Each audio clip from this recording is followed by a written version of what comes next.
Леќата е највредна, најздрава, најхранлива, но и храна со многу мал авторитет кој поголем дел од луѓето.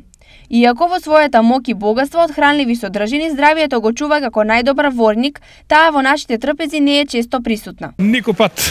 Па не, Леќа дали јадеме? Да. Јадеме, Колку често?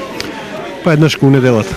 Во нашиот регион леќата се произведувала многу, но во последните години незиното производство е драстично намалено, па во моментов регионот произведува само 19 тони, од кои 15 во Виница и по 2 тони во Македонска Каменица и Пробиштип. луѓето ја избегаваат заради тоа што нема и откуп, а и нема набир, значи набирот тоа уствари нема килаж. Сето ова само потврдува зошто во некои делови од светот таа е многу почитуван производ, бидејќи народот таму многу одамна ја открил незината вредност, бидејќи таа е богата со многу корисни состојки, а пред се витамини, железо, фосфор, цинк и многу други кои се и повеќе од корисни за човековото здравје.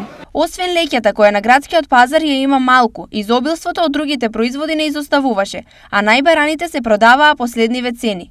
Кромит 40, компир 40 и цвекло 40 денари за килограм, марула 25 и зелка 50 денари за парче, домат 70, банана 70, портокал 35, јаболко 40, лимон 50 денари за килограм.